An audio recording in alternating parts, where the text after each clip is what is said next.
Heróis Anônimos. Patrocínio Alves Aeroagro, Transvidas, X-Fly Paratrike, Brasão Militar, Top Reboques, Rec Parking, 20 Podemos, Serra Med, Live Saving, treinamento e prevenção.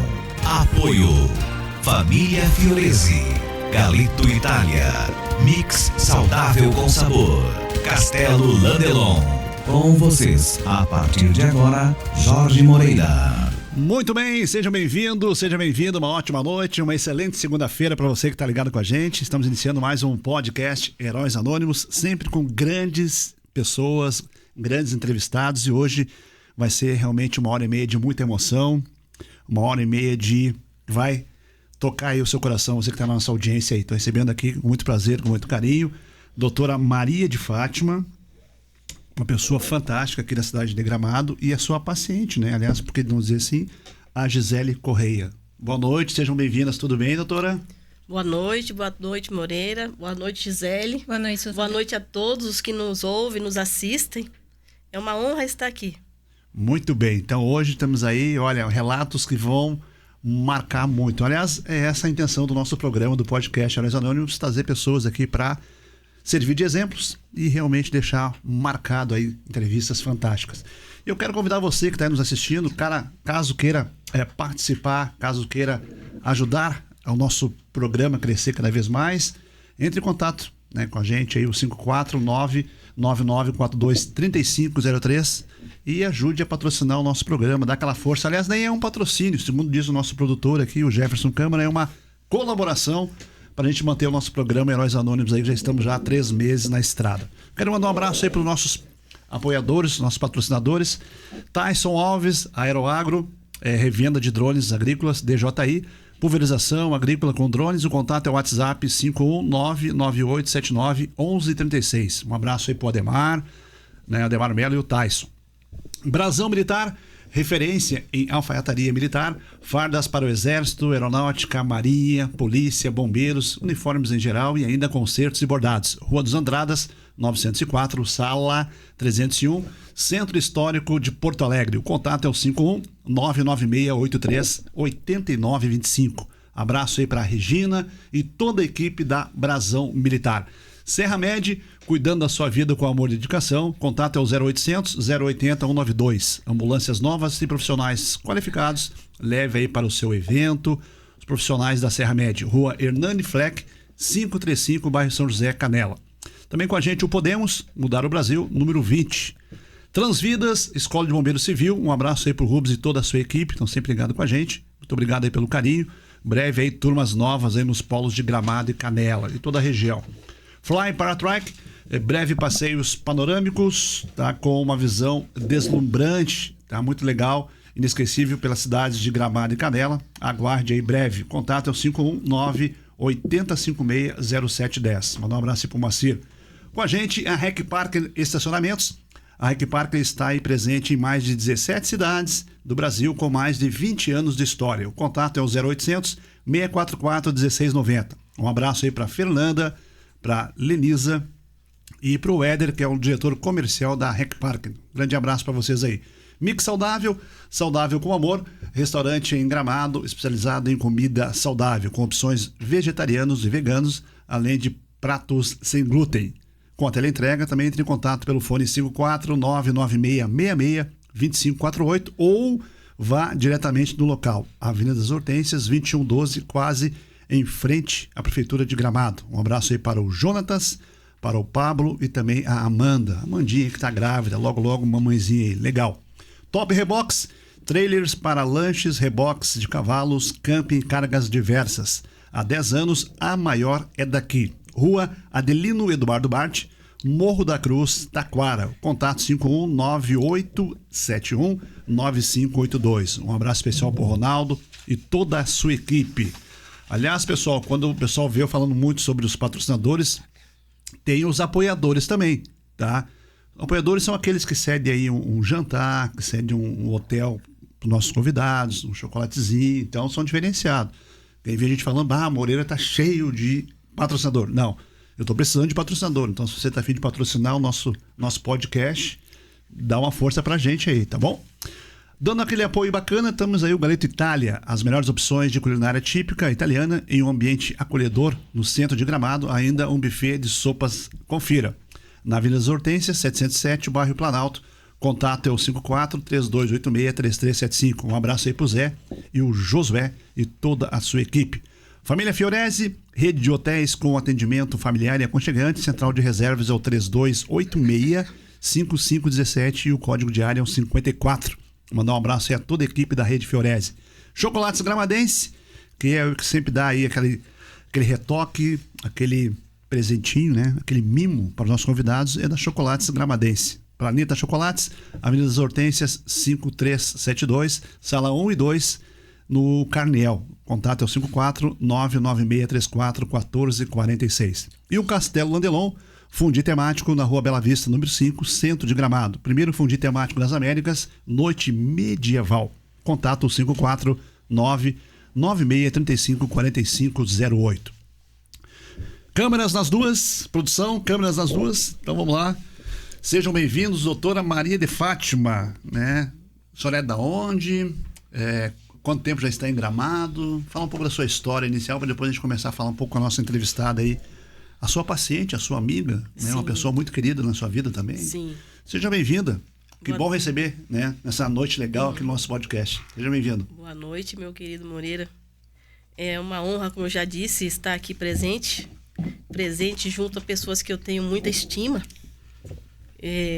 Como eu sempre disse a eles, todos que passaram por mim, eles são minha família. A estima que eu tenho por eles vai além da relação profissional médico-paciente ou médico-cliente, como alguns dizem. Muito mais.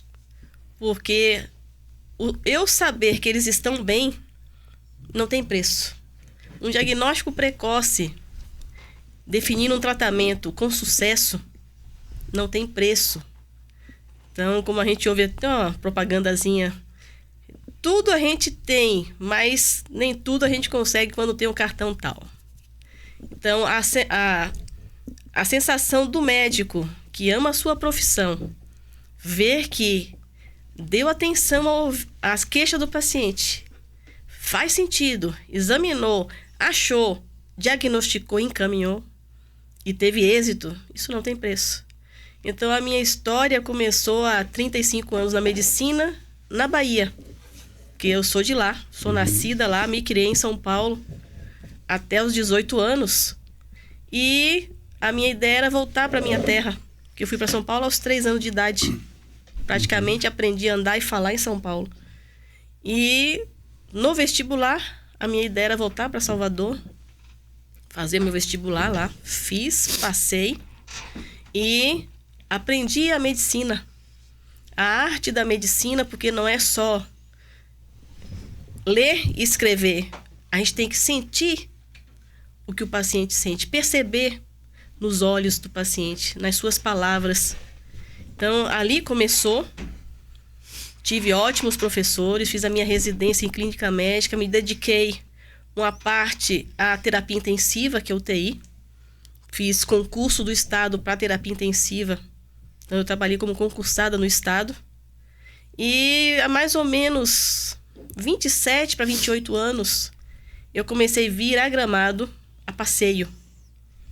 Eu estava namorando meu atual marido e ele resolveu me trazer a Gramado para conhecer Gramado. E aí eu disse, mas Gramado, o interior do Rio Grande do Sul, que a gente imagina que é igual ao interior da Bahia, né? Eu posso falar porque eu sou de lá. E aí, quando a gente vê toda aquela natureza exuberante, aquele cuidado, aquela estrada maravilhosa, cheia de hortênsias, plátanos, aquele pórtico maravilhoso, quando a gente vem por Nova Petrópolis, que foi por onde eu vi a primeira, né? A Rota Romântica. Então, a gente se apaixona pela cidade. E há pouco mais de 8 anos, nós resolvemos mudar para cá, em busca de qualidade de vida.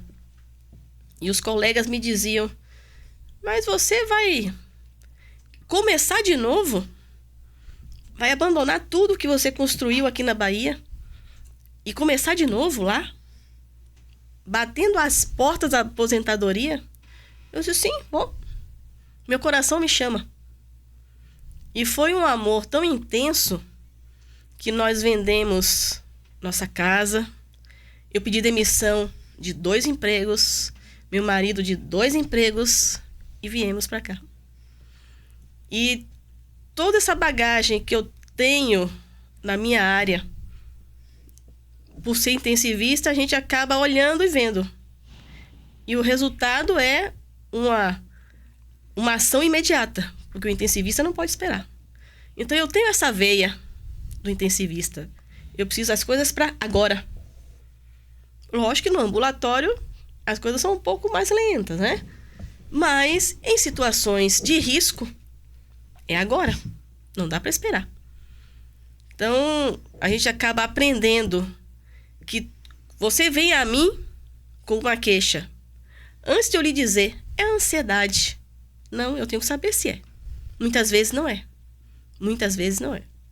E a gente tem que ir atrás até descobrir que não é nada. Realmente foi só uma crise de ansiedade. Então, já estou aqui há 8 anos. Em 12 de maio fez 8 anos fechados que eu estou aqui. E tento, como médica, fazer o meu máximo. Então, todos aqueles que passaram por mim, todos, eu dei o meu máximo e eles sabem disso. A senhora chegou a trabalhar no hospital também aqui de Gramado? Não. Trabalhou só nas UPAs. Sim. UPAs ou UBS, como chama? Foi né? nas unidades básicas. Unidade básica. Uhum. Eu já tinha dado meu sangue em Salvador, em hospitais, que eu venho da linha hospitalar. Sim. Em hospital eu trabalhei 27 anos. Nossa. Só em hospital. Já viu de tudo? Já. Viu de tudo. Já. Me conta assim alguns casos que a senhora possa fazia, falar emocionante, assim, que hoje... Eu fazia também UTI no ar. Né? UTI aérea. Aeromédico. Exatamente. Eu fazia medicina aeroespacial. Eu trabalhava com Aliás, UTI. aproveitar só esse ganchinho, vai ter um resgate aeromédico em Gramado. Agora vai ser em outubro, aqui em Gramado. Que ótimo. Vai ter aqui em Gramado. Então o pessoal que está da área da saúde vai ter o primeiro rango, resgate aeromédico em Gramado. Que máximo. A Transvidas que está fazendo toda essa logística aí. É uma medicina à parte. É uma medicina à parte porque tudo que a gente sabe de UTI tem que ser modificado devido à pressão atmosférica. Isso. Então, eu passei por muitas experiências na área médica.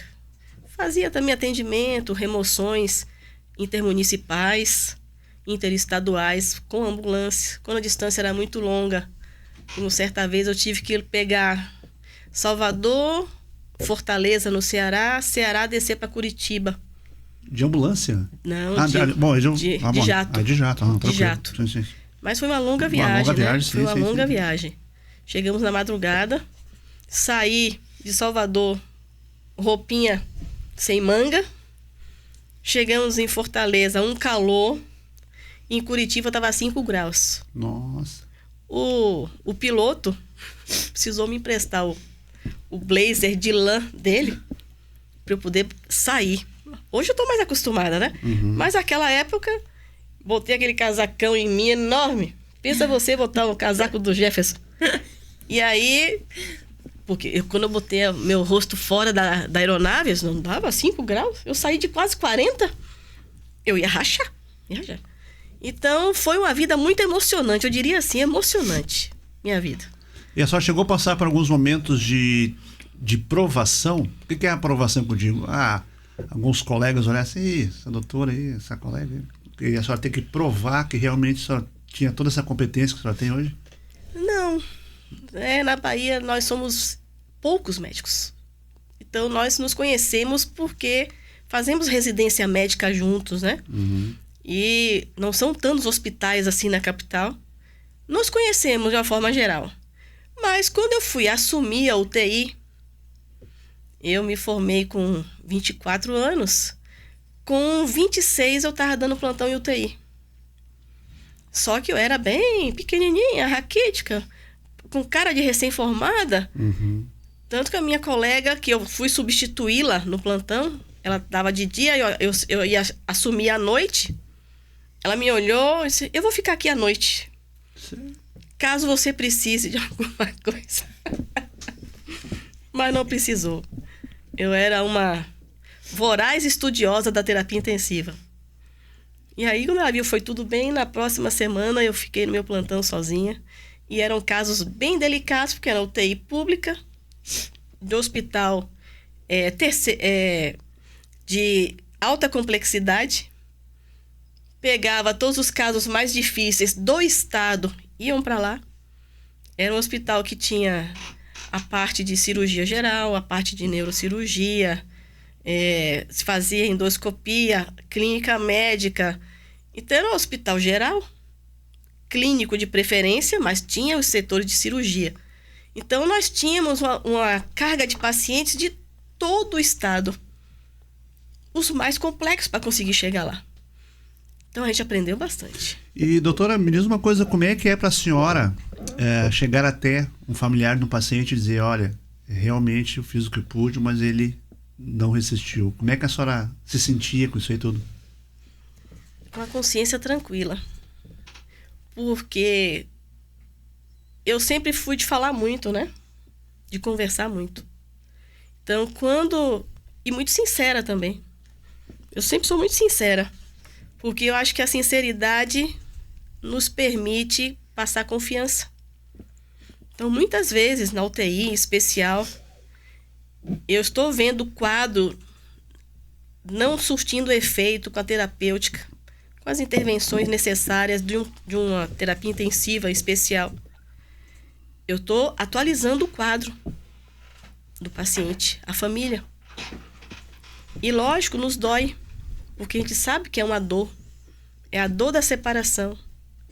Mas é um momento de dor que ele pensa assim, eu não quero ele fique sofrendo. Alguma vez eu ouvi, eu prefiro que ele vá do que ficar sofrendo como está. Mas mesmo assim a gente não desiste. Eu nunca desisti, até o último instante. Às vezes, quantas vezes dizer, mas que Deus é esse? Eu cheguei a falar uma blasfêmia dessa no início, né? Que era novata, começando, sem entender a dinâmica do universo. E aí, conversava. Eu me lembro com uma situação em especial, que eu estava trabalhando na UTI da Unimed, na Bahia. E tinha uma senhora, era um casal, era sempre os dois juntos. A esposa fez um AVC e entrou em coma. Estava na UTI, eu estava de plantão, ela estava lá internada. E ele sempre ia, fazia as visitas de manhã e de noite. De manhã e de noite. E aí, ele disse, olha, eu quero que ela fique boa, que eu vou levar ela para casa e eu vou cuidar dela. Eu disse, olha, o quadro não tá bom. Ela não vai mais voltar a ser a esposa que ela era. Ela vai permanecer em coma, porque ela teve lesões no cérebro que não permitem que ela volte a ter aquele estado inicial que o senhor se apaixonou. Não me importa, eu vou cuidar dela mesmo assim. Eu disse, tá. O senhor fique preparado, porque eu sei que o senhor está se propondo a cuidar com todo amor, mas temos limitações na parte orgânica dela agora, especialmente neurológica. Não tem problema, eu vou esperar. E aí, está. Aí ele foi embora. Quando chegou a tarde, ele voltou, apesar que não era hora de visita. Ela melhorou. Mas melhorou de uma forma que, olha, ela vai ser tirada o tubo, ficando tudo bem. Se ela ficar realmente estável, como ela passou o dia todo, ela deve ir para o quarto amanhã. Quando deu meia-noite, ela faleceu. Ele foi para casa, feliz e relaxado. E aí veio com a notícia. Doutora, uma pergunta curiosa que eu vou fazer para a senhora. Como é que se chama esse tipo de... Quase sempre a pessoa que está hospitalizada tem uma melhora e infelizmente depois ela... A melhora, o pessoal fala assim, a melhora da morte, né? É melhora da morte? Seria isso o nome que dão? Eu acredito que o pessoal lá em cima, eles atuem com a melhora transitória, para que aquele vínculo que a família tem, que está segurando demais, possa, esses laços se afrouxe um pouco e a pessoa consiga ir embora. Eu me lembro outro caso, mas esse foi muito interessante, porque eu estava nesse dia no plantão na semi-intensiva. E era um senhor com AVC, com muitas sequelas. Muitas sequelas. Então ele já estava assim, todo atrofiadinho. E aí o pessoal da UTI botou para nós e disse, olha, não tem mais o que fazer. Deixa aí na semi-intensiva, porque aí você vai dar os cuidados, mas não tem como dar investimentos maiores agora, porque... Só que chegou um momento que ele já estava com 20 batimentos no coração. Uhum. Pressão de 0. Mas ali, 1 dia, 2 dias, 3 dias assim. E aí chegou a filha, eu ainda me lembro o nome dela, Paula. Eu disse, Paula, o que é que está segurando seu pai aqui? Que a UTI já transferiu ele para nosso setor, para cuidar dos paliativos, mas ele não vai. Aí ela me olhou e chorou. Doutora, a preocupação dele é com a minha mãe e com as galinhas no sítio. Sim, Gisele. Aí eu olhei para ela e disse, vamos lá conversar com ele. Aí eu entrei no quarto, conversei. Senhor fulano, eu tô aqui com a sua filha Paula. Ela veio aqui conversar com o senhor para lhe informar que ela vai cuidar da sua esposa, da mãe dela, e vai cuidar do sítio com as galinhas. Aqui, este corpo virou uma prisão. O senhor não tem mais, se liberte desse corpo, porque agora o senhor vai seguir um outro caminho. Paula, converse com seu pai e sair do quarto. E aí ela ficou. Daí a 20 minutos ela vem correndo. Doutora, o coração parou. É como se ele estivesse esperando que ela conversasse com ele. A notícia tranquilizando ele. Exatamente. E aí a gente ficou todo mundo no plantão, né? Emocionado, porque a gente sabia o grau de sofrimento físico que ele estava passando ali, em um corpo que não tinha mais resposta, porque já eram várias sequelas de AVCs. E já estava em fase final. Mas ali, coração batendo 20 batimentos por minuto. Na hora que ela conversou com ele, aí ele conseguiu se desligar e foi. Doutora, me conte um caso de milagres, então, já que a senhora falou duas situações que, infelizmente, né, os nossos irmãos partiram. Eu não sei se a senhora é espírita? Sou. Eu também sou, mas nada, o pessoal que está nos ouvindo aqui, nos vendo, não é pregar religião. Respeitamos não. todas as religiões, mas eu sou espírita também. Então, esses dois, né, partiram, né, retornaram. E a senhora já pegou um caso de milagre, assim, que a senhora, olha, não tem condições e hoje a pessoa está bem, que a senhora conheça? Conheço uma. É mesmo? Sim. E é daqui? É daqui. Daqui aonde? Tá aqui do meu lado. É mesmo? Vamos falar com a Gisele. E aí, Gisele, tudo bem? Tá aqui do meu lado. Tá emocionada já? Boa noite, Moreira. Boa noite. Que Boa bom. noite. Meu anjo da guarda, porque ela é meu anjo da guarda. Ó, pessoal, esse é um momento que marca bastante. Todo mundo fala que a gente tem um anjo da guarda, né? E eu acredito que a doutora, no momento certo, ela tava lá pra dizer, ó, você tá com um probleminha, corre atrás e vamos reviver. E foi o que aconteceu. Me conta essa história, gente. Tô assim, ó. Tô louco pra ouvir essa história. Como é que tu foi fazer um exame de rotina? Como é que tu se aproximou da doutora antes de conhecer ela? Como é que tu chegou até ela? Eu já consultava com a doutora, consultas normais, né? De revisões. Minha saúde sempre 100%. Sempre. Tá aí a doutora pra dizer. Colesterol e todas essas coisas que todo mundo se preocupa. Eu sempre também, né? Funcionava bem a tireoide. Sempre 100%. Aí, rotina, trabalhando muito, sempre trabalhei bastante. Não me cuidava e trabalhava. Na época da pandemia, 2021,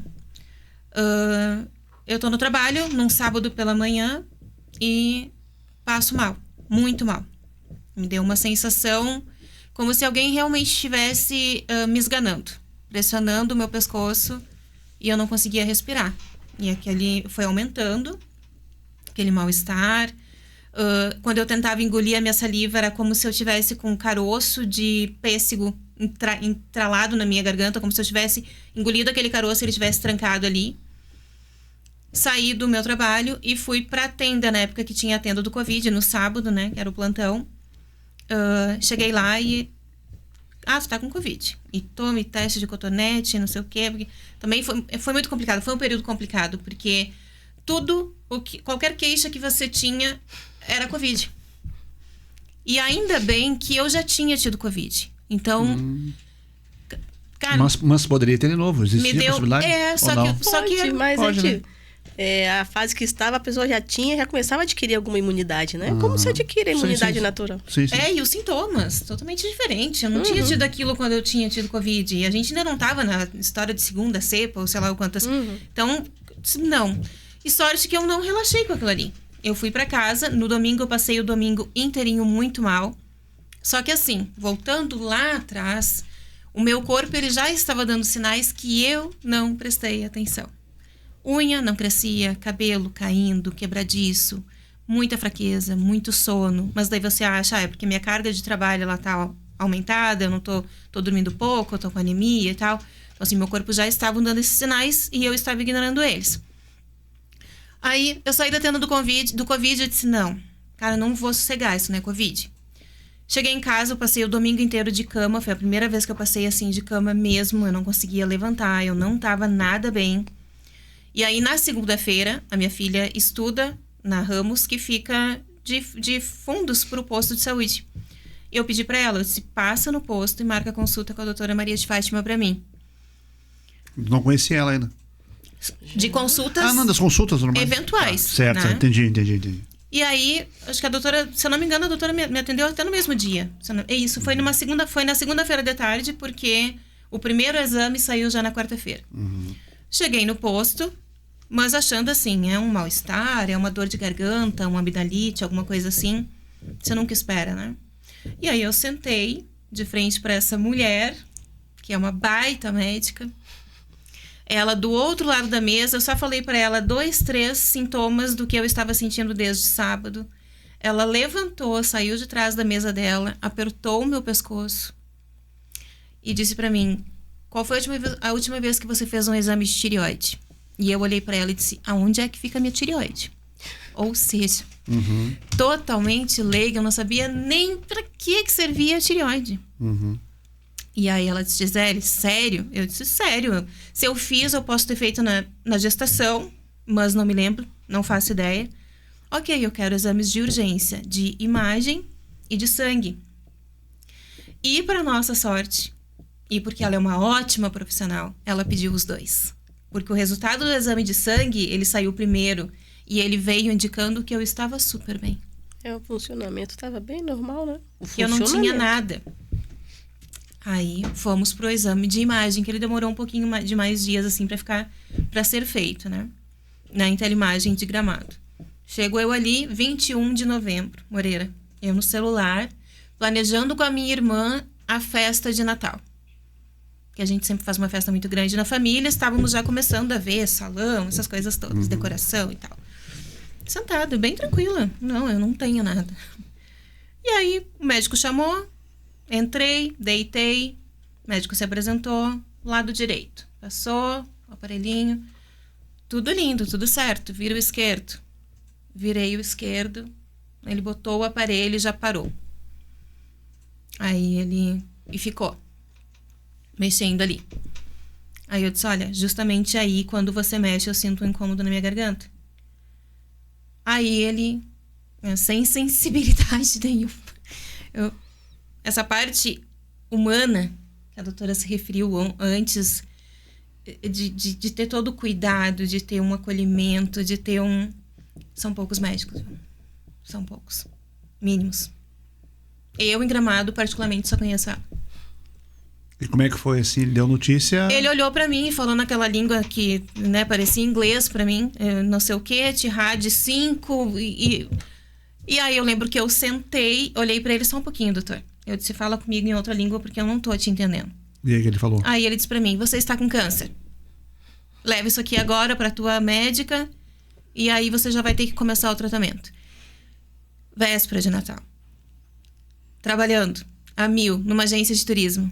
Eu saí cega de dentro da Intelimagem. Eu não tive apoio nenhum dentro da Intelimagem por ninguém, por uma secretária, por ninguém. Eu atravessei a rua coberta sem enxergar nada, porque eu trabalhava do outro lado da rua coberta. Eu cheguei no meu trabalho aos prantos, eu me sentei, meu patrão veio me socorrer, porque ninguém na agência conseguia entender o que estava acontecendo e eu não conseguia falar. Ligaram pro meu marido, por favor, vem aqui, a gente não sabe o que a Gisele tem.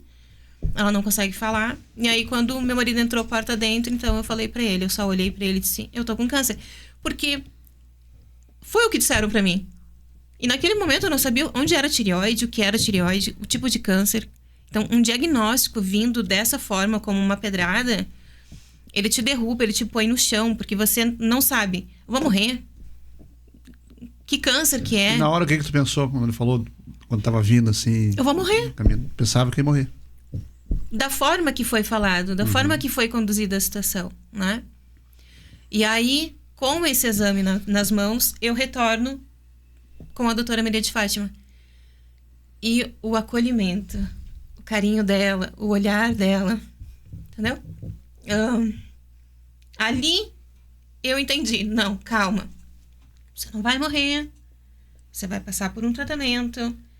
Você vai passar por uma cirurgia, sim, a cirurgia é necessária. Porque ela deixou, apesar dela não ser endócrino, dela não ser uma cirurgiã que cuida de cabeça e pescoço, ela sabia todo o passo a passo que ia acontecer. Então, dentro do consultório dela, dentro de um posto de saúde, eu tive todo o acolhimento que uma pessoa que recebe um diagnóstico de câncer deveria de ter. E eu sei, eu, Gisele, tendo passado e ainda estando em tratamento, eu sei que nem sempre é assim. Nem sempre é assim. Ali dentro de todo mundo. De todo mundo. Até aconteceu agora esses dias. Eu fui no posto para consultar. E uma das meninas... Eu nunca me esqueço. Logo depois que eu fiz a minha cirurgia, eu estava sentada esperando para consultar com a doutora, porque eu fazia uma revisão com ela e com a minha médica cirurgiã. Era sempre paralelo com as duas, né? Até um dia eu fiquei muito brava com a minha médica, porque ela mandou dar um recadinho pra doutora, dizer pra ela quem ela pensa que é pra mudar alguma coisa no teu tratamento. E eu olhei pra ela e disse, ela descobriu o meu câncer. Se hoje eu estou aqui me tratando contigo, é porque foi ela que descobriu o meu câncer. Então tem essa coisa, né? E esses dias eu tava lá no posto, e quando eu estava esperando pela doutora, logo depois que eu fiz a minha cirurgia, uma menina que faz vacina no posto, ela passou por mim, ela parou na minha frente, ela disse, foi você que teve câncer de tireoide? Eu disse, sim. Aí ela disse, eu só quero te dar um abraço. E ela me abraçou. E esses dias eu fui fazer vacina. E ela estava lá. E quando eu cheguei para fazer a vacina, da H1N1, né? Ela disse para mim, ela perguntou para mim, foi você que teve câncer de tireoide, né? Eu disse, sim. Ela disse, quantos anos tua filha tinha? Eu disse, 12. Ela disse, como foi? Eu disse, minha filha foi muito mais adulta do que eu. Isso que eu havia passado há pouco tempo, a Isadora havia passado por uma crise muito forte de depressão. E eu tinha muito medo de contar para ela da minha doença e a depressão dela piorar. E não, eu acho que na verdade a depressão ajudou. Aquilo empurrou ela para cima. E não, agora eu tenho que ser a fortaleza da minha mãe. Agora eu tenho que segurar a mão dela, né? Então isso ajudou bastante. E aí eu olhei pra ela e disse, por quê? Ela disse, porque eu estou com câncer de mama. Minha filha tem 12 anos. E aí eu só disse pra ela, pois então tu vem aqui. Porque o abraço que tu me deu, gratuito, no dia que eu tava sentadinha ali fora, esperando por uma consulta de revisão, eu quero te dar agora. E sinta-se acolhida. E no que você precisar, eu tô aqui. Não é o mesmo tipo de câncer, mas é um câncer. Ele te coloca para baixo igual, eu sei de todos os altos e baixos, eu sei dos teus medos, porque o pensamento dela estava sendo o mesmo que o meu no início, Moreira. Eu atravessei aquela rua coberta inteirinha só pensando na minha filha. Eu pensava, eu preciso estar aqui para ela. Ela é só uma criança ainda, de 12 anos. Então eu preciso estar aqui para ela. E tu se lembra dessa moça aí, né? Sim, ela está em tratamento, inclusive. Ela está em tratamento. Agora, há poucos dias eu até perguntei para uma enfermeira lá do posto como é que ela estava, e ela estava retirando os curativos e está em tratamento ainda. Pois é, essa noite é emocionante, né? Estamos aqui recebendo a Gisele, a doutora Maria de Fátima, você, Moreira, a doutora que tratou, né? Não, diagnosticou, teve um diagnóstico, né? Que foi preciso aí nas avaliações. Doutora, como é que a senhora... Tem outros casos assim também que você se deparou, que o pessoal já veio falar, olha, graças à senhora, a sua atitude... Seu amor, seu carinho, resolveu me ajudar. Eu reconheço que eu faço um trabalho diferenciado. Com certeza. Fico triste, porque a medicina é muito mais do que dar um remédio ou dar um diagnóstico. E eu vejo que, infelizmente, nem todos têm essa sensibilidade fluindo dentro de si e reconhecer que a dor do outro poderia ser a minha. Então, se eu poderia estar passando aquela situação, como eu gostaria que fosse, como eu gostaria que eu fosse acolhida. Mas eu também faço meus exames e muitas vezes tenho o mesmo tratamento que ela teve. Como outras pessoas também já tiveram o mesmo tratamento que ela teve e teve uma que não aguentou e se suicidou. Porque a pessoa foi insensível e dizendo, você está com isso. A senhora resolveu ser médica por alguma situação do passado, da família? Alguma doença na família? Não. Ou resolveu, olha, eu quero ser médico, quero ajudar o próximo? Como é que foi essa sua vontade de ir para a medicina? Eu decidi aos 7 anos. 7 anos decidiu. Sim. Como é que foi isso aí? Você lembra? Minha mãe me perguntava, já escolheu sua profissão? Eu disse, já. Quero ser médica. Médica? No início eu dizia, eu quero ir para cuidar dos índios na Amazônia. E aí... E não teve essa experiência de ir para lá? Não, para Amazônia não. Não. Amazônia não. Mas era ideia de criança, né? Sim. Provavelmente vendo TV, filme, essas coisas. E aí, quando chegou na época do vestibular, perguntou de novo. O que você vai querer fazer no vestibular? Eu disse, medicina? Só que aí vem a preocupação. A gente não tem como pagar uma faculdade. Eu disse, mas mãe, primeiro eu tenho que passar, não sei nem se eu vou passar. A senhora nós estávamos conversando esses dias, a senhora falou que você veio de uma família pobre, né? Pobre. Pobre, Minha né? mãe era costureira, né? Meu pai era inicialmente garçom e depois foi motor construtora em São Paulo. Mas pequena, não é coisa pequena. Uhum. Então as contas eram muito apertadas para se pagar uma faculdade de medicina, né? E aí... Só tinha mais irmãos? Mais um. Mais um. Que era mais novo, né? Que hoje é dentista, Uhum. lá na Bahia. E passei. Como é que foi a emoção, assim, na formatura? Foi A quando eu expectativa? passei. Na verdade, quando eu passei, eu já sabia. 2 dias no salão se produzindo, como é que foi isso aí? Pobre. Minha mãe é costureira, fez meu vestido, foi lindíssimo. É mesmo, é? Sim, Bacana. lindíssimo, lindíssimo. Com pérolas, foi assim um espetáculo, né? Mas a preocupação veio, como é que paga agora, né? E aí na faculdade eu passei na Escola Paulista de Medicina, veja. Na Escola Baiana de Medicina, que agora é a Universidade Estadual, se eu não me engano mudaram o nome. E fui lá na faculdade para ver como é que ia pagar, né? A senhora só tem como opção, bolsa não tem. E veio o crédito educativo. Eu sei como é o crédito educativo. A senhora vai na caixa, vai conversar, fazer uma ficha e ver se eles vão liberar. Seria pagar uma promessa. Uma caixa. Eu consegui o crédito educativo. Eles pagaram toda a minha faculdade. Ao final da residência médica, bateram na porta do meu apartamento. O carnê chegou. Mas aí, mais 8 anos pagando. Mas se não fosse assim, eu não teria condição. Mas era o meu destino. Então, pela minha própria origem, pelo amor que eu tenho desde cedo, medicina. Foi como eu falei no início, eu não tenho alegria maior. Alguém me dizer assim, olhe, o que a senhora falou deu certo. Eu estou ótima, eu estou bem, resolveu. Então eu acompanhei de perto a histórico de Gisele, que eu achei estranho alguém dizer, não, eu tô com a bolinha aqui, é do Covid. Isso do Covid? Coisa esquisita. Eu achei algo estranho. Eu disse, Gisele, vamos fazer a biópsia agora. E a biópsia realmente confirmou. Agora é perna para quem te quero. Diagnóstico de câncer não é um diagnóstico fatal. E vai dar certo. Alguém invadindo o estúdio essa noite. Tá na hora do café. Tá na hora do café. Ou da janta. Tá na hora da janta agora. Agora deu.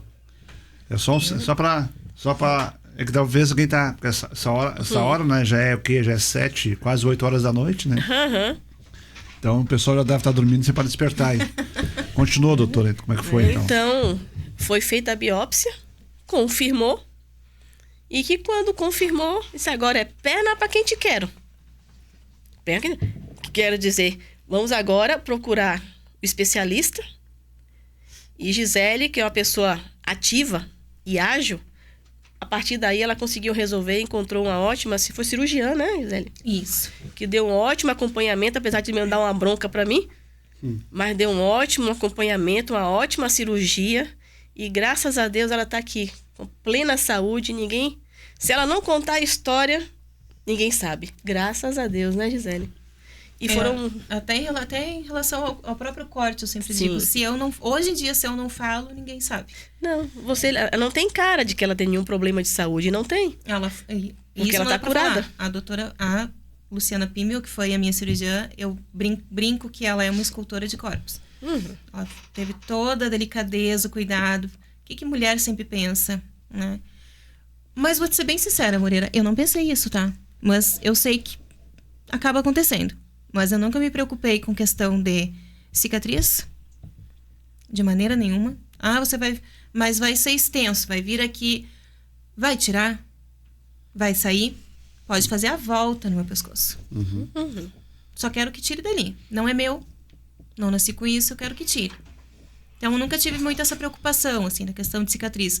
Mas, mesmo assim, ela teve essa delicadeza de fazer... A gente tem a marquinha aquela do pescoço, então ela fez ali naquela marca.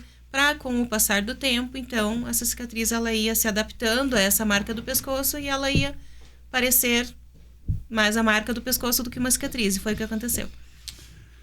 Pois é, são as emoções nessa noite bacana aqui no nosso podcast. Quero mais uma vez mandar um abraço aí para os nossos convidados, né? E também aos nossos apoiadores, a Tyson Alves, a Aeroagro, Brasão Militar, Serra Med, Podemos Mudar o Brasil 20, Transvidas, também com a gente. Paratrike, né? Paratrike, nosso grande amigo lá, o Fly Paratrike, Equpark, Mix Saudável, Top Rebox, Galeta Itália, Família Fiorese, Chocolates Gramadense, Castelo Landelon, né? Vou mandar um abraço para todos aí. Bom, agora tem aquele momento, né, que a gente gosta muito de mostrar a nossa gratidão e dizer que o nosso programa, o podcast Heróis Anônimos, está mudando um pouco o foco, né? Nós sempre, no início, assim, estamos já com 3 meses, né? A gente sempre falava mais sobre as enchentes, sobre os resgates. E através da produção do Jefferson Kahneman, que é o nosso produtor aqui do estúdio, que por coincidência é o namorado da Gisele, né? Então, quanto tempo juntos já vocês? Nossa, 14? Não, pela cara tá uma felicidade só. O esposo, né? É o esposo. Namorado eterno? É namorado. Então, a gente conversando, a gente não tá vendo esses tópicos diferentes. A gente quer falar também sobre feminicídios, sobre prevenções, sobre autismo, né? Trazer sobre saúde. No nosso programa passado a gente trouxe aí a Júlia, que fez um transplante de pulmão, né? Falou a história dela, muito bacana. Colocamos um dos médicos lá do Rio de Janeiro para falar no atendimento, foi muito legal. Então a gente tem aquele momento, doutora, que a gente gosta muito de deixar aí um certificado, né, de agradecimento, né, a Gisele. Obrigada. E a doutora Maria de Fátima Martins Fortuna. Então eu queria que a senhora desse uma lida aí para o pessoal ver. Depois a gente vai tirar uma foto bacana. E também aproveitar, tá? Não sei se a senhora gosta, eu vou deixar aqui. Aí, ó. Pelo menos os melhores, né? Um dos melhores. O médico não come doce. Chocolate gramadense. Outros pra senhora. A senhora come doce, doutora? Eu como, lógico que sim. Eu tenho que comer, aproveitar. Eu como sagu, e sagu é feito de quê? É mesmo, né? De vinho, né? Por isso. Eu sei, eu conheço gente que não pode comer aqui, né? Mas eu não vou falar quem é. Eu me lembro, eu tenho memória boa danada, né? mais tranquilo. Então a gente Muito quer muito obrigada. agradecer. Se quiser ler para nós, pode ler para nós ver, só para ver como é que ficou aí, como é que a senhora. Aliás, mandar um abraço pro meu filho Ian, que faz toda a produção, e a Lindo, hein? minha nora também. Tá a passando Nádia. até o meu certificado, o meu diploma de médico. Oxe, bonito assim, foi. É mesmo? Certificado de reconhecimento, podcast Heróis Anônimos.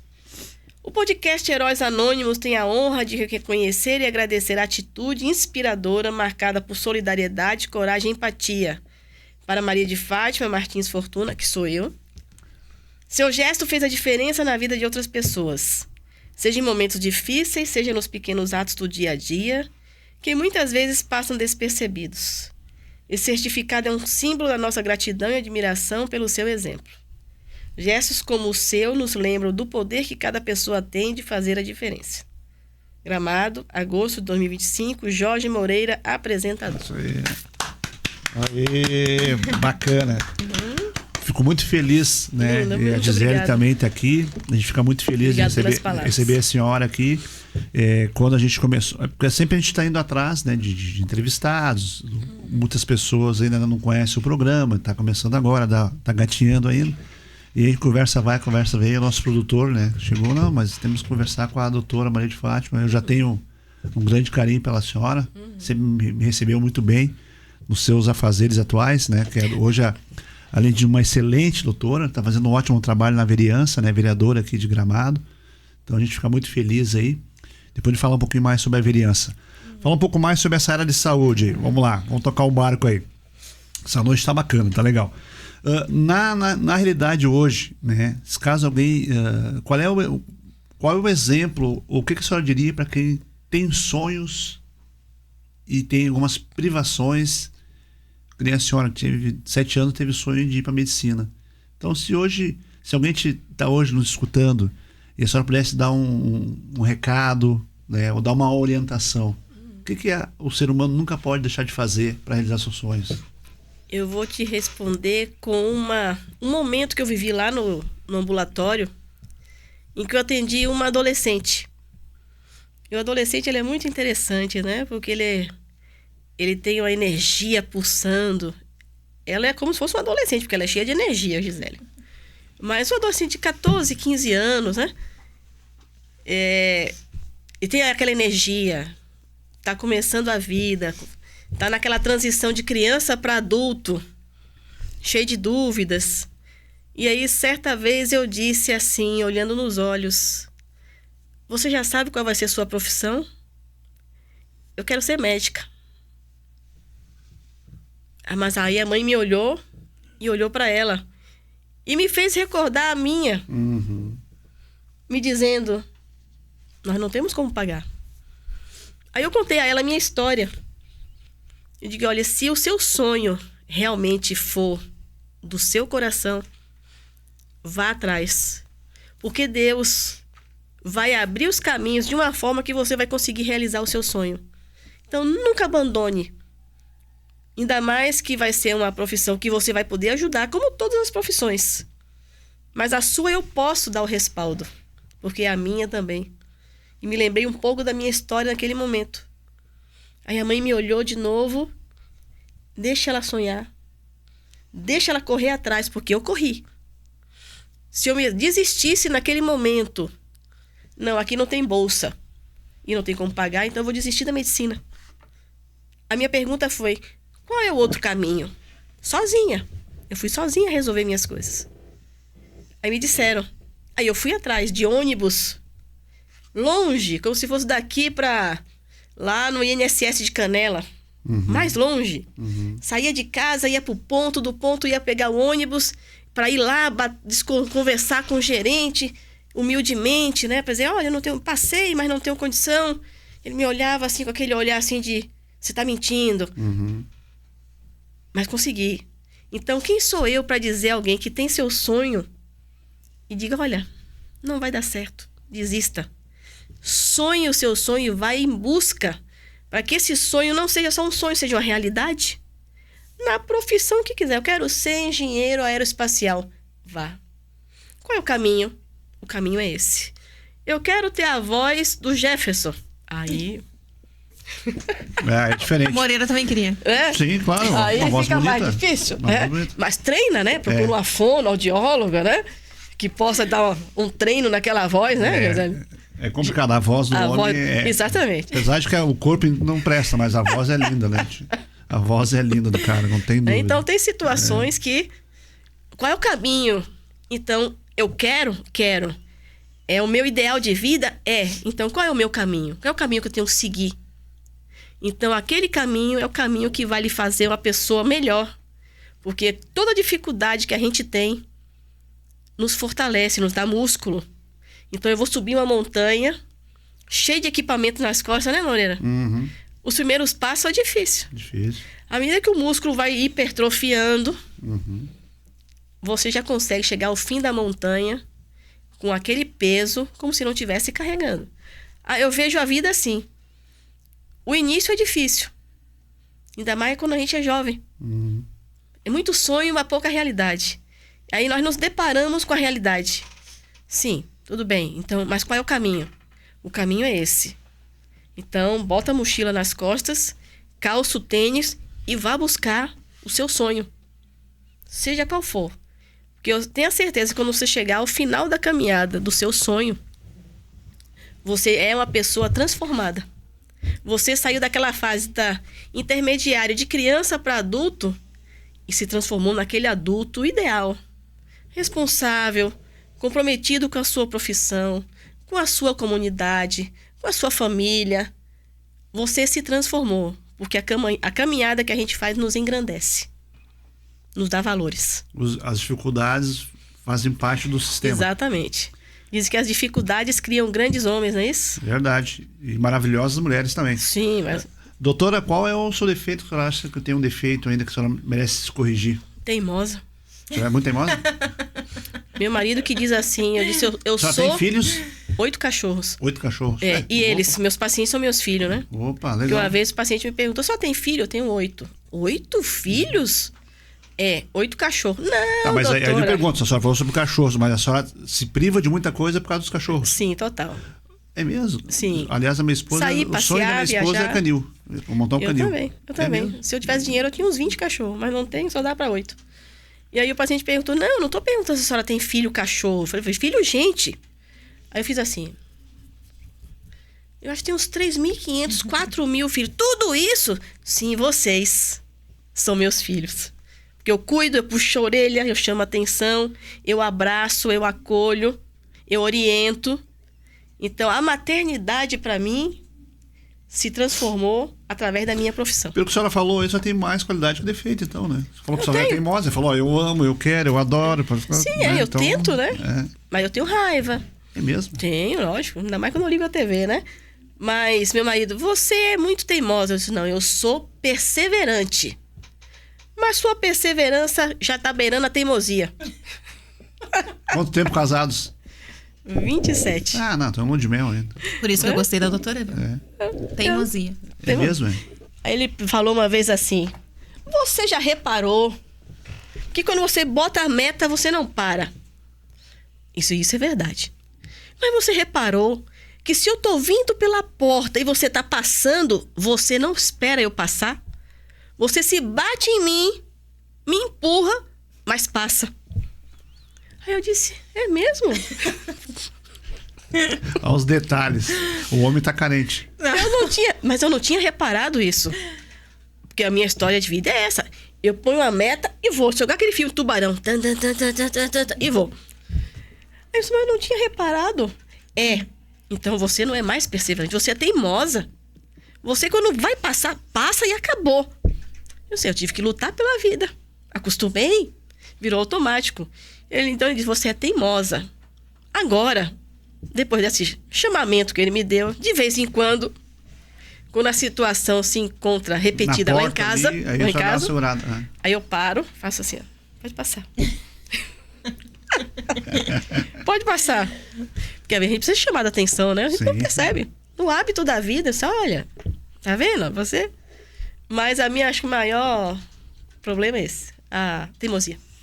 Ô Gisele, tu estava comentando antes que estava fazendo tratamento, como é que tá o teu tratamento, tu tá te avaliando, assim, o que mudou na tua vida depois, como tu era antes e agora, o que tu acha que tu mudou, ou deve mudar, porque na verdade o programa tem essa finalidade, ver como as pessoas se sentem antes e pós essa situação toda. Assim, o tratamento, eles são 5 anos, a gente fala pra gente ser liberada, são 5 anos, então eu estou no 3º ano, tem mais 2 pela frente. Mas me alegrou muito a minha última consulta, que foi em abril. Infelizmente, a doutora Luciana Pimão não vai mais fazer parte da equipe que me cuida. Então, nem sei ainda como será o meu retorno, porque vai ser com um outro médico estranho, que eu não conheço. E apesar da doutora Luciana ser uma pessoa rígida, firme, brava, bem brava. Ela, a mesma coisa assim, eu sempre tive muita confiança nela. Eu estudei toda ela quando eu fiquei sabendo que ela seria a profissional que ia me operar. Confesso que no início eu até tive um pequeno preconceito, porque ela é nova. E eu pensei, essa criatura tem experiência para fazer o que faz? E aí quando eu comecei a pesquisar sobre ela... É daqui mesmo, da região? Caxias do Sul. Ah, de Caxias do Sul. Uhum. Quando eu comecei a pesquisar sobre ela, eu disse, caramba, quem é essa mulher? Então, eu fui para minha cirurgia confiante nela, eu deitei, eu dormi por 6 horas, eu não vi nada, eu acordei, eu já estava operada, foi tudo lindo, tudo perfeito. E hoje, então, a partir de agora, a partir de outubro, será um outro médico, infelizmente. Mas acredito que vai dar tudo certo. Uhum. Então, da minha médica, praticamente em abril, eu tive alta. Uhum. Toda vez que eu vou...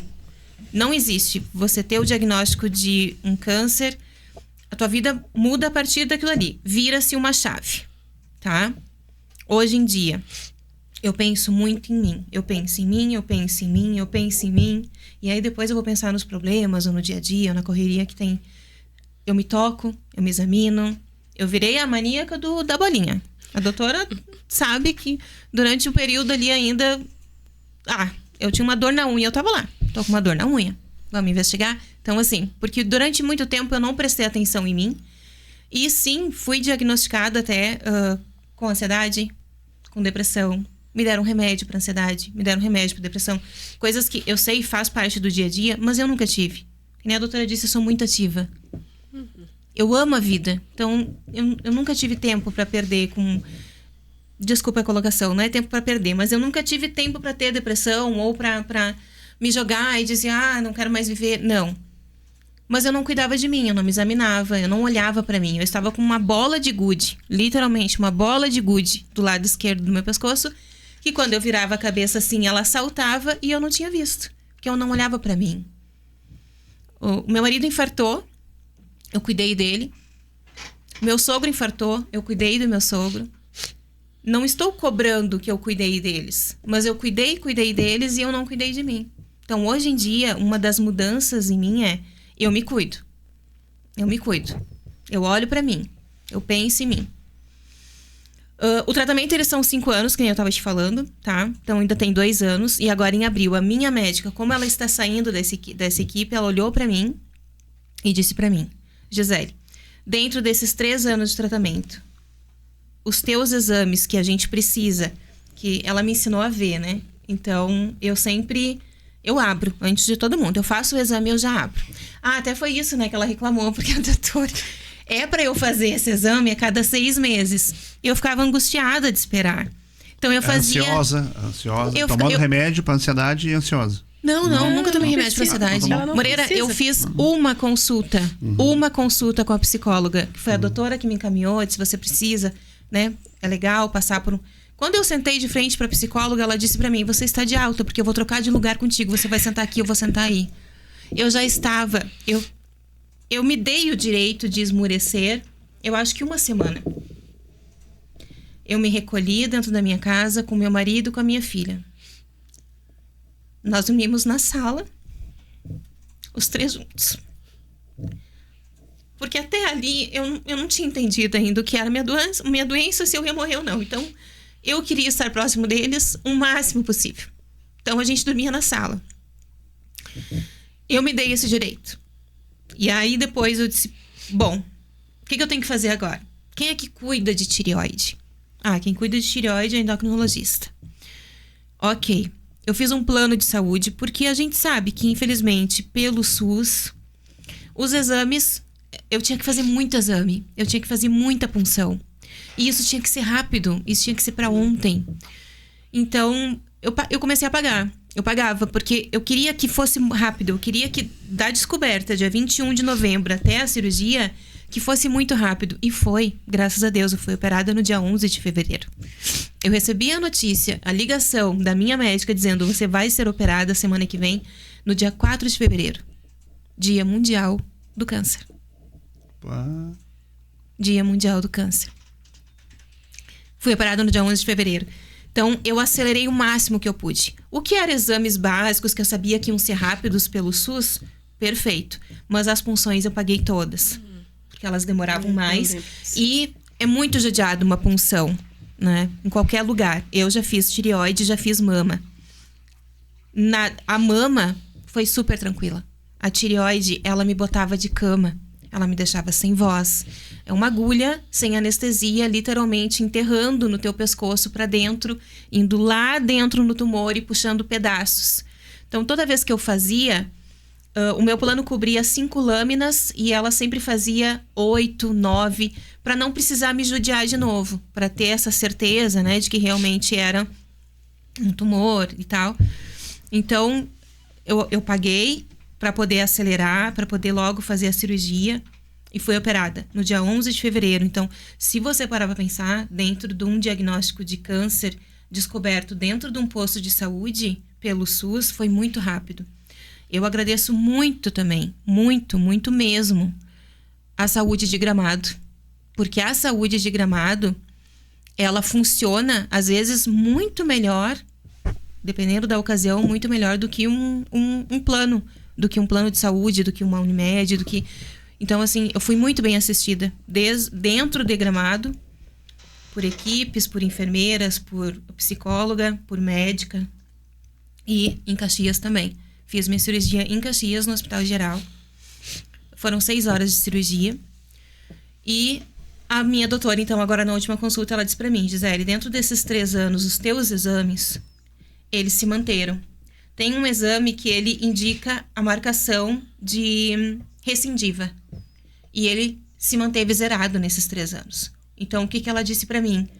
Esses próximos 2 anos, eles vão ser tranquilos, porque você chegou até o 3º ano, que é a faixa mais de risco que tem de uma recidiva.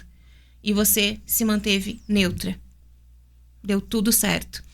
Eu não precisei fazer... deixando bem claro também, tá? Gente, eu queria, assim, além de tudo, eu queria dizer assim: cuidem da sua tireoide. Homens e mulheres, tá? Porque o índice de câncer de tireoide em homem, que ele era baixíssimo, ele aumentou um monte. Aumentou um monte, tá? Problemas de tireoide, principalmente o câncer de tireoide. Não tô errada, né, doutora? Quais são as causas da tireoide? Na verdade, não se tem causas. Não se tem certezas. Mas a gente sabe que sempre o componente familiar, em qualquer tipo de patologia, ele predomina. Verdade. Predomina. Tanto que quando eu sentei de frente com a endócrino em Caxias não, aqui em Canela, que foi quando eu fui descobrir o que era a tireoide, qual era a função dela, né? Quando eu sentei de frente para minha endócrino, foi quando virou a minha segunda chave. Ela disse assim para mim: primeiro eu sentei de frente para ela, eu entrei de mão dada com o Jefferson e eu só chorava. E ela deixou eu chorar. E eu fiquei sentada ali chorando. Aí daqui a pouco ela disse: deu. Aí ela disse: podemos conversar? Qual o teu tipo de câncer? Esse. Qual o teu medo? Morrer. Ela disse: Gisele, você vai poder sair ali fora. Passar um carro, te atropelar. Você tem um mal súbito. Mas o que você tem não vai te matar. E aí, pronto. A partir dali, Morena, não existiu mais chororô. Não existiu, tanto que eu fui na psicóloga, eu ganhei alta na primeira consulta. Não existiu mais uma Gisele, ai meu Deus, sabe? Aquela, vou morrer. Não. Pra cima, pra frente, acreditando, firme. Meu marido pode confirmar, em momento nenhum, assim, eu esmoreci mais, né? Me dei o direito daquele período. E depois não teve mais isso. Câncer de tireoide, o que a minha endócrino falou? existem até 16 tipos, né, doutora? Eu tive o mais... Se existe câncer menos ruim.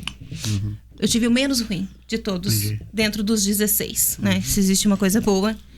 Eu não precisei fazer câncer de tireoide, não se faz químio nem rádio. Se faz iodo.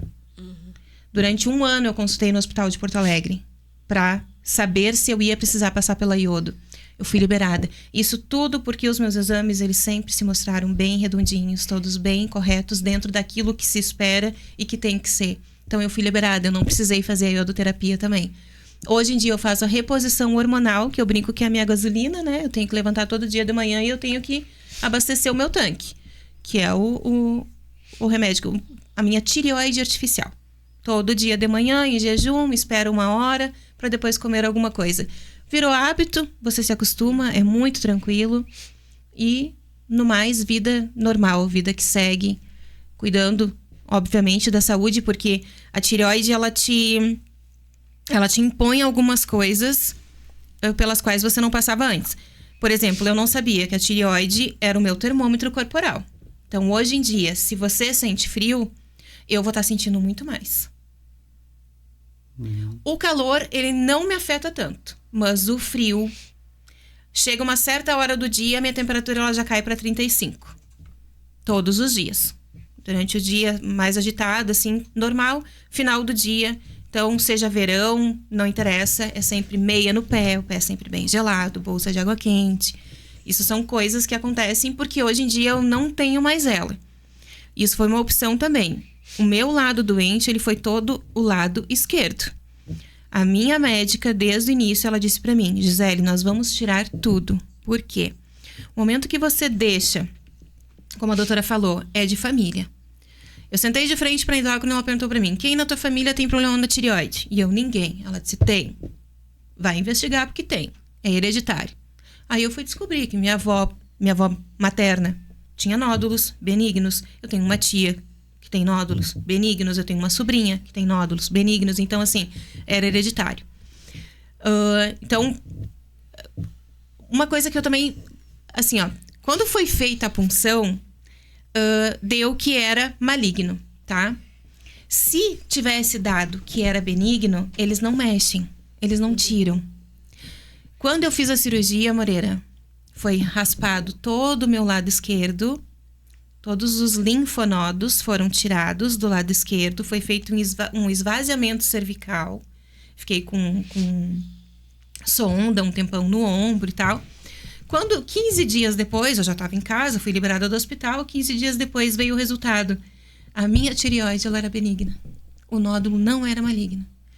Porém, os linfonodos do lado esquerdo eram todos malignos. Ou seja, se tivesse dado benigno o nódulo, eles não teriam tirado e só Deus sabe a complicação maior que eu teria tido. Porque os linfonodos eram malignos. Vê só, né? São situações. São para minha sorte, desde o início deu ali que aquele nódulo ele também era maligno. Não sei se tem como, de repente, na hora de tirar ali, acabou pegando um pedaço de um linfonodo, alguma coisa assim. Porque ele deu o tempo inteiro que ele era maligno. E aí, quando veio o resultado, depois da cirurgia, 15 dias depois, veio que a tireoide, na verdade, o nódulo da tireoide, ele era benigno. Vê só, né? E a doutora optou desde o início em tirar todo. Por quê? Diz que se você deixa... o lado direito tá bom, vamos deixar o lado direito. A chance de recidiva ela é muito maior. Então, por segurança, tira-se. Tira-se. Doutora, deixa eu fazer uma pergunta para a senhora, fugindo um pouco do foco de Saúde. Não, dentro da saúde mesmo. Mas fugindo um pouco a gente está falando sobre... foi uma heroína, né? Não deixa de ser uma heroína, né? Pessoas que batalham, inclusive a Júlia também que esteve aqui, teve um transplante de pulmão, foi uma heroína. Mas vamos falar assim, qual é a sua visão, como a senhora vê a doação de órgãos? Eu sou doadora de órgãos. Isso aí já está definido, já avisou o marido, os cachorros, lá, os filhos, todo mundo sabe. É mesmo? Os pacientes Agora, estão sabendo tem também. Tem que ter certeza que eu morri, né? Né?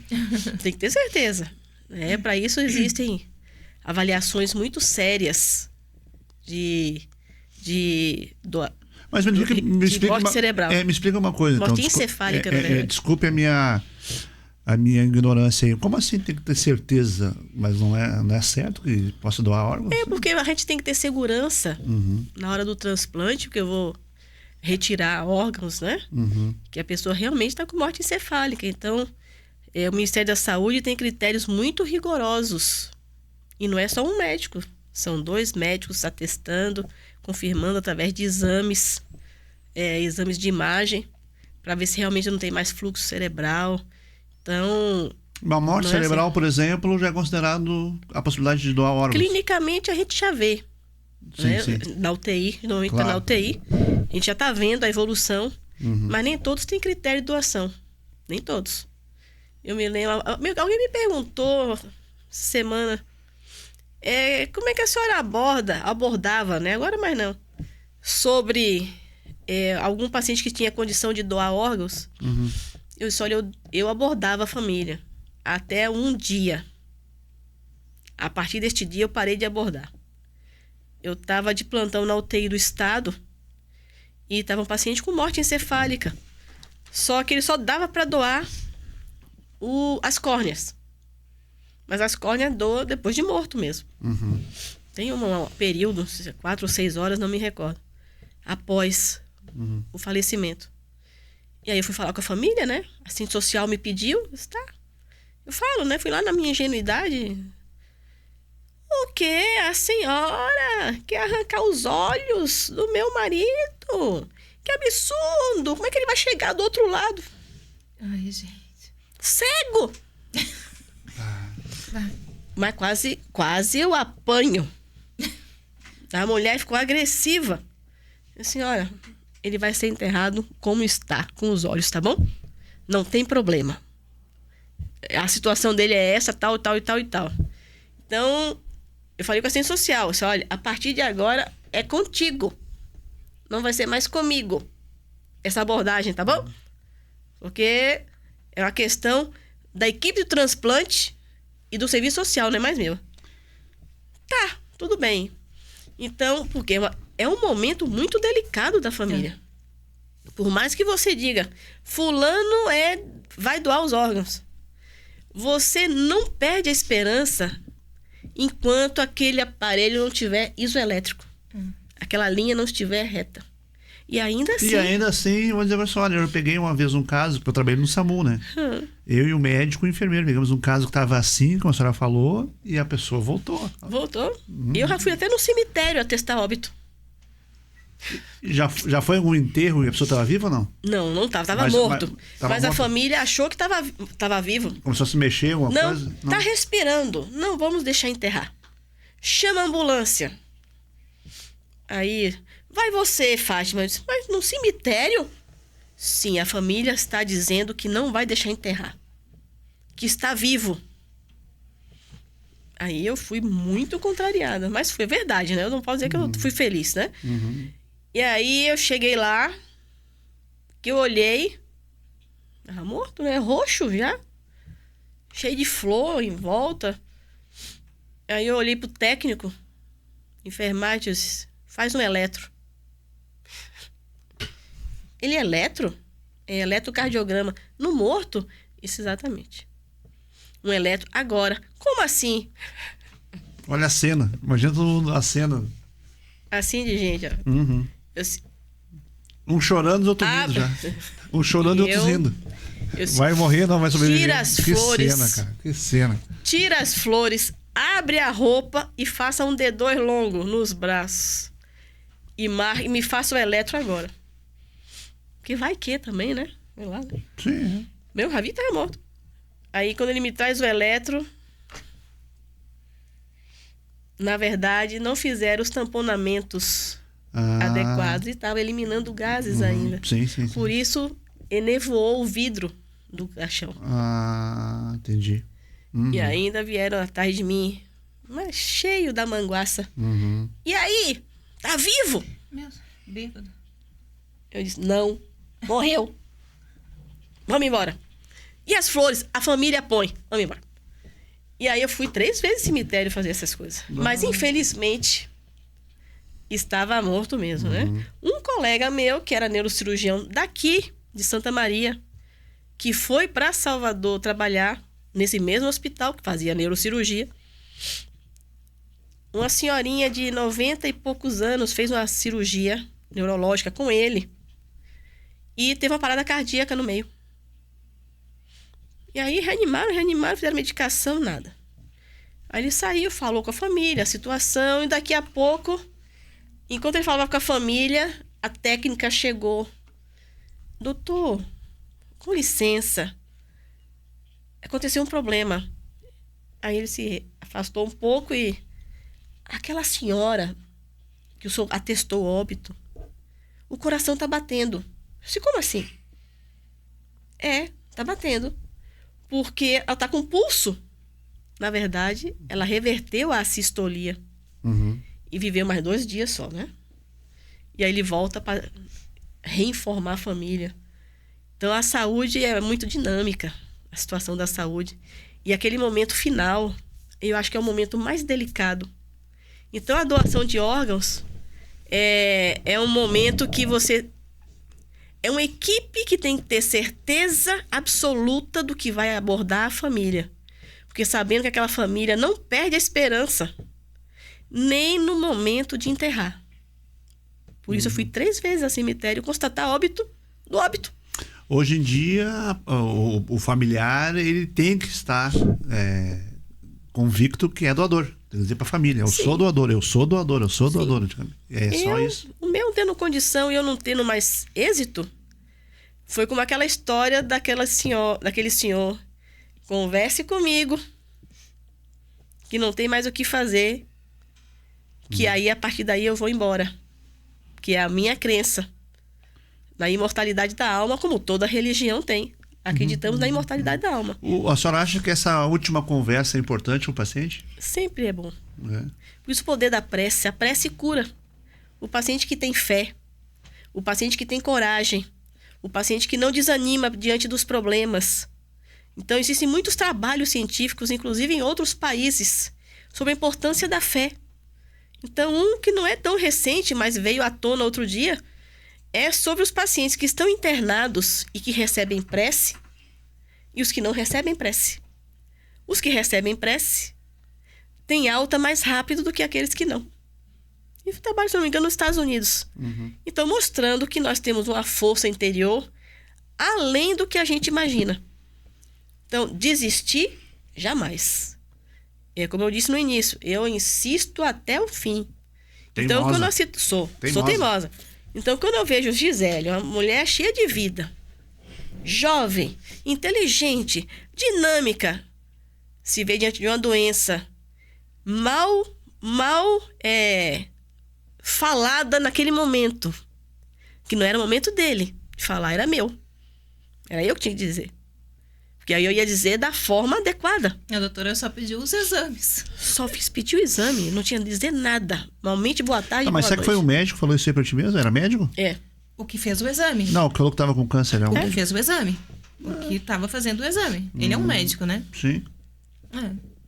Então, porque eu não tenho o direito de tirar... Ele podia ter tido ética, né? Desculpa, tá me metendo numa área que não é da minha, né? Podia ter, olha, tá aqui o exame, sensibilidade, eu diria. leva pra tua... Mas não existe muito. Moreira, lá em Caxias também, quando sentaram comigo e foram explicar como é que ia ser a cirurgia e tal, você tem que assinar um papel lá, né? Se você morrer, enfim. Quando eles começaram a explicar, porque você não vai mais erguer o braço. Porque a tua boca vai ficar torta. Tu assina, cada situação tu vai assinando. Sim. Entendeu? Não existe um acolhimento, sabe? Não, vamos falar... Tanto que quando eu saio para fora da cirurgia, que eu ainda tô dopada, foram 6 horas de cirurgia, eu senti quando eu ouvi quando a enfermeira chamou responsável pela Gisele Correia. E aí, quando eu sinto a presença do Jefferson do meu lado, primeira coisa eu pergunto para ele: Isadora, mãe é mãe. E aí ele tá bem, tá com o pai dela. E aí, segunda coisa, minha boca. Porque eu achei, eu vou sair daqui com a boca na orelha. Moreira, Tu pensa que momento pra usar o Snapchat, aquele que fica assim, né? E tirar uma foto e mostrar pra ela. Pessoal, o marido dela, ele é daquele estúdio, é o dono do estúdio, é o que o meu produtor. Olha a voz do homem, dá um oi. Olha a voz. Oi, Moreira, tudo bem? Olha a voz do cara. Não tem, né? E aí Também é só a voz que presta. E aí ele disse pra mim, a tua boca tá normal. Eu apaguei, eu fui acordar só no outro dia. Então, você entende? Não existe esse cuidado, ele não existiu Entendi. em muitos momentos, não foi só... Mas eu não sei se, analisando, né? Claro, a gente fica um pouco... A gente é coração, né? Olha só, a gente tá falando com pessoas aqui de coração e o programa tem isso aí também. Mas às vezes não é importante, às vezes tu dá um... Pum, ó, é isso e vai. Pra dar um... Porque às vezes assim, eu não sei, posso estar pensando, às vezes tu vai dar um carinho a mais, parece que a pessoa fica mais frágil. Acho eu, né? Mas é importante, eu acho que são casos e casos, né? É que você tem que ter a sensibilidade. Sensibilidade. Né? A pessoa já está fragilizada e você trata como se fosse um pedaço de madeira. Nós somos seres humanos. Ou deveríamos ser seres humanos. Se eu fosse médico, eu ia chorar antes do paciente. Ter a ciência, a percepção de que aquele ser humano é que nem eu, que ele sofre, eu também posso sofrer. Então, como é que eu vou dizer assim? Não. E os medos e as dores, a preocupação com a morte, a preocupação, porque ninguém quer morrer. A gente quer viver e quer viver bem. Porque temos uma história de que a gente fez a programação de vida. Nós temos a programação, eles são um casal jovem, com uma filha jovem. Quem vai querer deixar a filha sozinha aí, né? Na época eu tava planejando a festa de 15 anos dela. Então você imagina todo o tumulto que passou pela minha cabeça. Eu não vou ver minha filha fazer os 15 anos dela, né? Então tem que ter esse cuidado. E outra coisa também que é assim, até conheço uma menina, a Nai. Ela é de Canela e ela tá com um câncer assim fortíssimo. E eu vejo ela comentando muito nas redes sociais. A pessoa também que ela está em tratamento de câncer, ela não quer um olhar de pena. E eu me sentia muito assim. Eu entrava, porque daí eu fiz exames em muitos lugares que você puder imaginar. Porque a gente precisava ter 2, 3 tipos de laudos para comparar. Né? Então você vai e acaba fazendo em 2, 3 lugares diferentes. E quando eu chegava então com o encaminhamento da doutora, de qual exame que ela precisava, a pessoa já olhava assim: nossa, meu Deus, ela tá com câncer. Nossa, ela vai morrer. Entendi. Sabe? Esse olhar também, gente, não é legal. Não é legal. O olhar de pena, o olhar... O acolhimento, ele é tudo. E isso, de verdade, assim, Moreira, eu posso te dizer com todas as letras. De verdade. Claro, tirando a questão cirúrgica. Não estou desmerecendo de maneira nenhuma a equipe cirúrgica que me operou, porque, enfim, eles foram essenciais e fundamentais. Mas esse acolhimento eu só tive com a doutora Maria de Fátima. Doutora, já estamos quase nos direcionando para o final do programa. Vamos falar um pouquinho, assim, meio que rapidinho sobre a política. Hoje a senhora é vereadora de Gramado. Nos abandonou. Né? A senhora não está na atividade mais de médica, né? Ou tal. Não, ainda. Eu faço, assim, orientações. Aliás, eu até estava com medo de pegar uma orientação com a senhora. Eu ando com meus pés muito gelados ultimamente. Olha, vamos ver tua tireoide. Eu acabei de falar sobre isso. E eu tô com... tu falou, por isso que tu falou, né? Eu também. Mas no frio, pelo amor de Deus, se não tiver com o pé gelado. Não, mas eu é direto. Lá em casa eu durmo sempre com cobertor a mais. A nossa cama de casal ela é repartida. Eu boto 2, 3 cobertores e a minha esposa só com lençolzinho. Não, aí tá algo patológico. Patológico, né? É. Bom, tanto assim? Tá bom, obrigado, doutora. Vamos falar sobre a... Não vou tocar muito no assunto quando ver. Como é que tá, assim, esse outro trabalho da senhora aí na cidade? Eu estou, assim, aprendendo muito.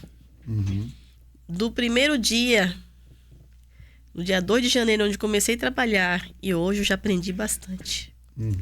Mas estou aprendendo a desenvolver qualidades em mim que ainda estavam adormecidas, como a paciência, a tolerância, a compreensão, entender que o próximo não está no mesmo grau de entendimento que eu, os meus valores ético-morais.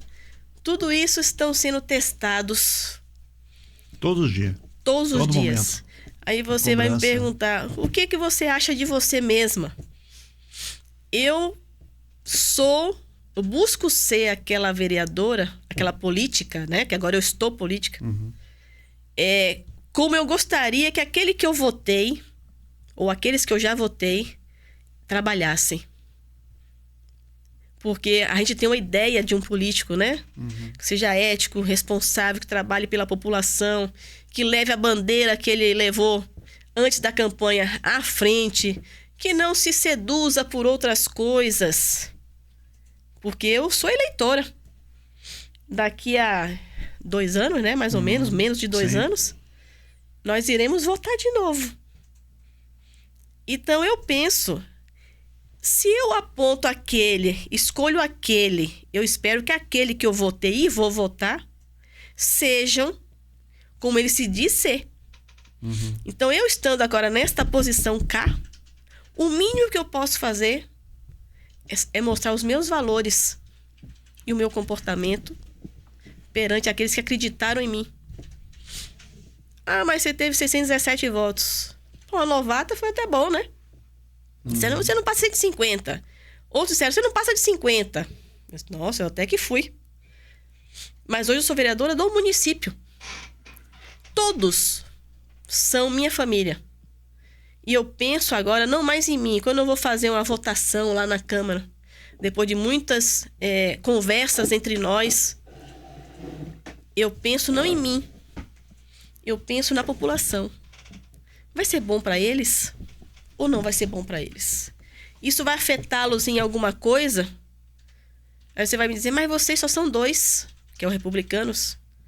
Nós na Câmara trabalhamos todos com o mesmo ideal. Não vejo ninguém lá se manifestando de uma forma que seja contrária aos valores éticos. Não vejo. Não sei se eu entrei no momento ideal. Todos nos damos muito bem lá. Mas eu tenho a minha consciência. Que somos individualidades. Então eu, Fátima, doutora Fátima, como o pessoal me conhece, agora a vereadora, doutora Maria de Fátima, tá tanta coisa na noite do Fátima que tá uma coisa. Eu, essa Fátima que começou aos 7 anos escolhendo a profissão dela, vindo de uma origem pobre, passando por dificuldades, correndo atrás dos meus sonhos. Então eu sou a mesma. E eu tenho um ideal de político. E esse ideal é o que eu tento ser hoje. Tá certo. Muito bem, estamos aqui acompanhando, né, a doutora Fátima, né, vereadora Fátima, doutora Fátima, uma biografia dela, né, toda a história dela, da Gisele também, uma superação, uma grande heroína. Estamos aqui já nos direcionando para o final do programa. Eu gostaria agora que as duas, né, começando pela doutora, fizesse a sua consideração final aí, doutora. Então, meu amigo Moreira, foi uma honra estar aqui na sua presença, especialmente na presença de Gisele, que ela sabe que é uma pessoa que eu gosto demais dela, do esposo também dela, que também foi meu paciente, ele não abordou esse tema ainda, mas ele foi meu paciente, e foi o paciente mais rebelde que eu tinha, né? Vou falar baixo aqui, viu? Pra ninguém ficar sabendo. Paciente rebelde, né? Mas uma pessoa assim, nota 10. Ele me fez uma vez uma mensagem de aniversário, tá guardada. Com a voz toda... Com aquela... Menino, você precisa ver que coisa mais chique. né? Eu guardei, porque agora todo ano eu vou colocar, né? Dia 20 de fevereiro eu vou colocar. Então eu estou muito feliz e honrada de estar aqui perante todos vocês, né? Que estão aqui, me deram essa oportunidade. Gisele, ela sabe o tanto que eu gosto dela.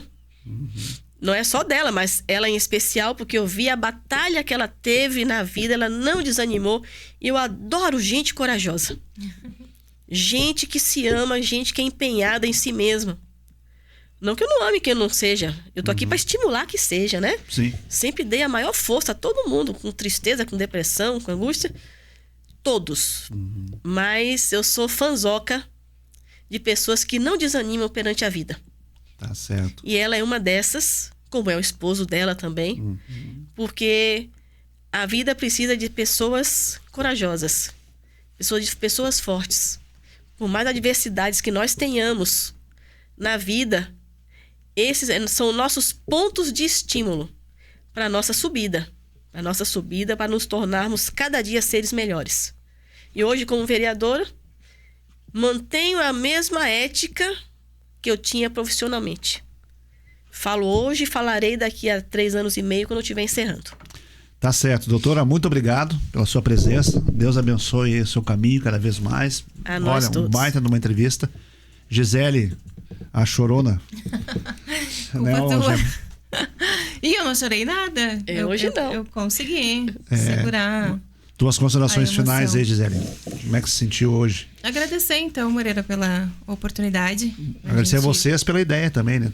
Conversar Tua um pouquinho. ideia, do marido também, né? Eu achei muito importante, assim, porque até eu consultar ali, descobrir tudo, eu era leiga no quesito tireoide. E é impressionante, me chamou a atenção de como, hoje em dia, os casos aumentaram bastante. Depois de mim, a doutora teve outras pacientes né, com o mesmo caso, até mais jovem do que eu, ou mais velha do que eu, mas enfim.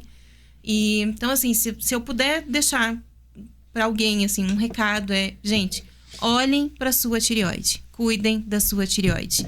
O médico responsável por tireoide é endocrinologista. Procure faça exames e olhe para sua tireoide. E agradecer, não tenho, é o meu anjo e vai ser tratada sempre como meu anjo da guarda, essa médica que é surreal e que eu fiquei triste quando ela nos deixou para ser vereadora, mas também entendo que nessa parte ela também está fazendo um trabalho maravilhoso. Acompanho ela nas redes sociais. Todos os dias estou lá com o coraçãozinho, curtindo. Obrigada, doutor. E agradeço muito a ela. Tá certo, então. Nesse clima de emoção, vamos aí já finalizando o nosso podcast. Sempre no patrocínio de Tyson Alves, Aeroagro, Brasão Militar, Serra Med, Podemos Mudar o Brasil 20, Transvidas. Também com a gente aí o Fly Paratrike, Rec Parking, Mix Saudável, Top Rebox, Galeta Itália, Família Fiorese, Chocolates Gramadense e Castelo Landelon. Desejando a todos aí uma excelente noite. Estamos indo agora para o nosso jantar lá no Galeta Itália. Que todos tenham uma noite bacana, uma semana maravilhosa e até a próxima segunda-feira. Um forte abraço a todos. Tchau, fique na paz. Valeu!